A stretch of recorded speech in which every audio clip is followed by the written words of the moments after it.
Yes, welcome along to RCFCTV, where I'm delighted to say we are joined tonight by Ross County FC royalty, a man who sells just about every job there is to be done at this fine football club. He's been a player, he's been a coach, he's been a manager, and he is the current CEO of Ross County. Steven Ferguson, thank you very much for spending some time with us this evening. Your first debut in the RCFCTV hot seat. That's for sure, my debut in the hot seat, so I'm looking forward to obviously talking to you guys tonight, and then hopefully a good game of football to follow. I haven't missed anything off your county CV, have I? No, that's what it consists of, and remarkably I've still not been found out yet. We'll just wait to see how long this lasts. We'll see how we get on tonight. We'll see if we can poke a few holes in that. This could be the nail in the coffin. Well, look, it's been a turbulent season so far. We're about 2/3 of the way through it. The trajectory of the club after a real upheaval over the summer in terms of playing staff and management has been significant. How do you assess County's start to the campaign? Honestly, I think it's probably ahead of where I thought we would be. I think when you make as seismic changes as we did make in the summer, off the back of 2 years of COVID as well, which has to be mentioned because it's so difficult for every club, and we were certainly no different with that. So the wholesale changes that were made for a reason, and now we're starting to see a wee bit fruit of the labour. But we've still a long way to go, and none of us are under any illusions that we are where we want to be. We're certainly just part of this journey, a direction of travel that we need to make sure that we stay on track for longer than the period that we've had. We need to make sure it's sustainable, and we need to make sure that the foundations that we're building on and adding on continue to move forward. As of last weekend, Stephen, your squad is the youngest average age in the entire top flight, and that's not done by accident. There was a lot of age, a lot of experience that left in the summer.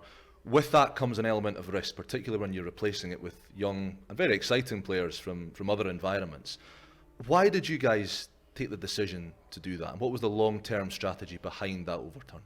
I think the thinking behind that stems back maybe 2-3 years. Certainly when we were relegated from the Premier League, we had to build a team to win the Championship, and Stuart Kettlewell and myself were tasked with that job, and we felt that we needed the experience and old heads and know-how to win the Championship, because I think everybody realises how difficult winning the Championship is, and it's a certain type of player that's able to fulfil that Championship, winning the Championship. So we had a process that we had to go through for that, and there was always going to be a transition period when we moved to the Premier League, that there was some stage that would need to be turned round and overhauled to get what you need to be competitive in the Premier League. And I think there was a conscious effort that we knew that we had an aging squad and we had an aging group, and there was a conscious effort that we needed to reduce that and bring in a little bit more legs and bring in a little bit more energy, and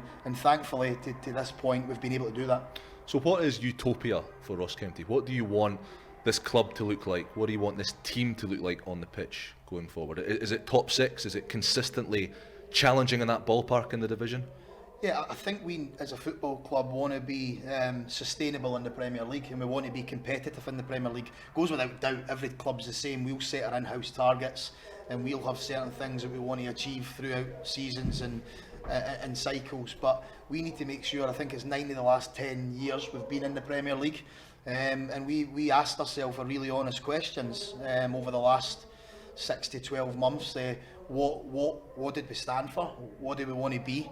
And how are we going to go about being what we want to be? So we are in a position now that we're happy with the changes that we've made, and we realise that we as a group, as a football club, we want to be sustainable in the Premier League, and we want to be pushing as hard as we can to make sure that at the end of seasons we can plan for the next season, we can plan moving forward without having to look over our shoulders with the threat of falling out of the league.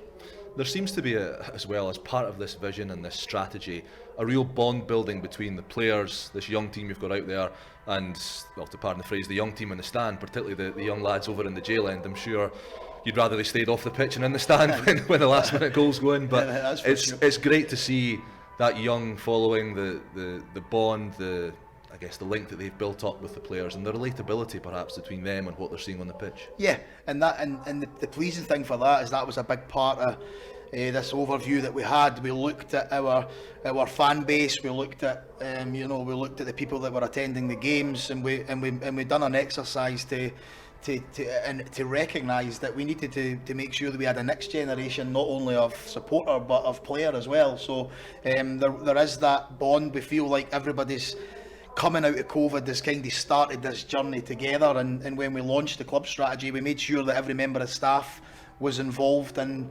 the launch of that and was part of shaping that. So we've really looked to engage with not only staff and the people at the football club, but our fan base and our community, so they come along with the journey on that. Stephen, you spoke in the past as a manager and as a coach and as a CEO about the logistical problems or the obstacles of bringing players here to the Highlands. Does the upturn in form of someone like Regan Charles-Cook this season, who prior to coming to the county didn't have a big profile, particularly here in Scotland, does that play a part? Also, the loan success of Harry Clark and Joseph Hungbo, does that maybe make other players, does it make it slightly easier for other players to think, if I go there, I can build my reputation, move on, or get a sustained contract? It definitely does. And Craigs, you're right, you know better than anybody how that works, and regarding that you need to get the first ones right for people to buy into it. It's very difficult if you go a certain way and it doesn't hit the ground running. It's hard for people to buy in and engage right away. And we had identified a long time ago that how we recruited needed to change, because we fish in such a small pond. We scrap against other clubs in the Premier League in the Central Belt that are more attractive for city living and commuting and all the stuff that goes along with that. So we feel that our recruitment needs to be smarter than anybody else's, just logistically for where our football club is. But the loan market was one that we looked at, and with certain contacts, we bring in Malky into the club, and he's brought with him a guy called Enda Barron, and he's really brought a different perspective to us in regarding how we recruit, a little bit more in-depth and analysis of the players that we're looking at and the profiles that we're looking to bring in. And Harry Clark's a brilliant example of that, Joseph Hungbo's a brilliant example of that, but there's so many things that need to align for that to be a success. Right. And the fact that these guys have played their part, and us bringing them to the football club and trusting them to bring to the football club, but them also trusting in us and performing on the pitch. So that for us, we feel that we are a fantastic platform for young players that want to use our club as a stepping stone to progress. Now, if we're honest enough to know, I mean, every club in Scotland is a selling club, let's be honest, but we appreciate where we are in that ladder to success, and we feel that if we can reap the benefits from the players while they're here.